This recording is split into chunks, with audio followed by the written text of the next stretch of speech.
இது நல்லா இருக்கும்ல, இதுவும் ஃப்ரெஷ் தானே? ஃப்ரெஷ் தான், அதெல்லாம் குறிச்சு சாப்பிடுவாங்க.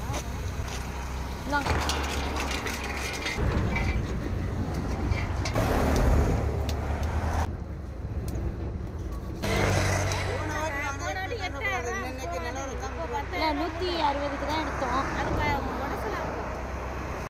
நாம் தஞ்சாவூர்லேருந்து புதுக்கோட்டை போகிற ரூட்டில் ஆதலங்கோட்டை அப்படின்ற ஒரு கிராமம் இருக்குது.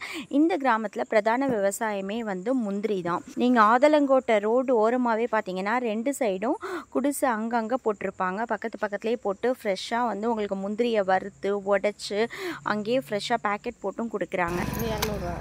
இது 200 ரூபாயா?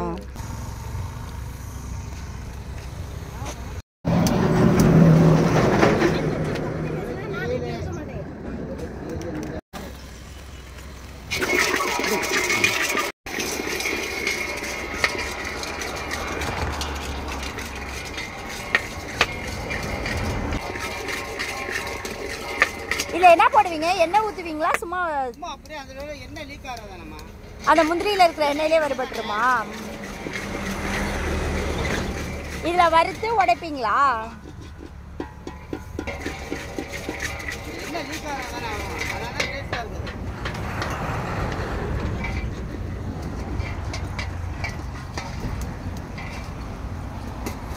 இதுக்குள்ள இன்னும் முந்திரி எண்ணெய் அப்படியே இருக்கு, அதனால இதுக்கு எரியுது.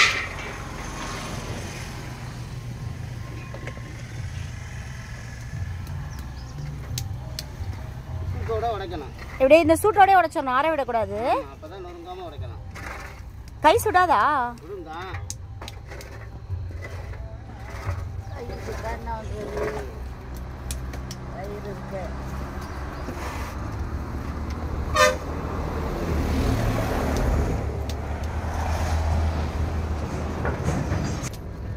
கை சுடாமல் இருக்கிறதுக்காக அங்கே இருக்கிற சாம்பல் எடுத்து நல்லா சூடாக இருக்கிற முந்திரி மேலே போட்டு கலந்துக்கிறாங்க.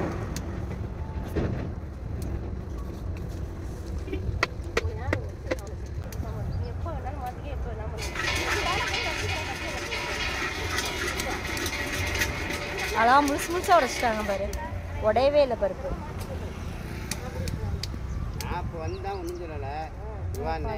என்னென்ன டக்கு டக்குன்னு உடைச்சிட்டாங்க. இங்கே பாருங்க, இந்த தாத்தா நிறைய உடைச்சி வச்சுருக்காங்க. இதுக்கப்புறம் வந்து கடலைக்கு தோல் உரிக்கிற மாதிரி அந்த முந்திரி பருப்பில் இருக்கிற தோலை உரிச்சிட்டு ஆற வச்சு பேக் பண்ணி வச்சுருக்காங்க. அப்படியும் வந்து பேக்கெட்லாம் கொஞ்சம் சூடாக தான் இருந்தது. 1/4 கிலோ 200 ரூபா, 100 கிராம் பேக்கெட்லேருந்து கொடுக்குறாங்க. நல்லா ஃப்ரெஷ்ஷான முந்திரி பருப்பு அப்படியே அவங்க ஃப்ரெஷ்ஷாக உடச்சி சுட சுட கொடுக்கும் போது நல்லா டேஸ்ட்டாக இருக்குது. ஸோ அதனால் நான் வீட்டுக்கு ஒரு பேக்கெட் வாங்கிட்டேன். நீங்கள் இந்த சைடாக வந்தீங்கன்னா மறக்காமல் நீங்களும் ட்ரை பண்ணி பாருங்கள்.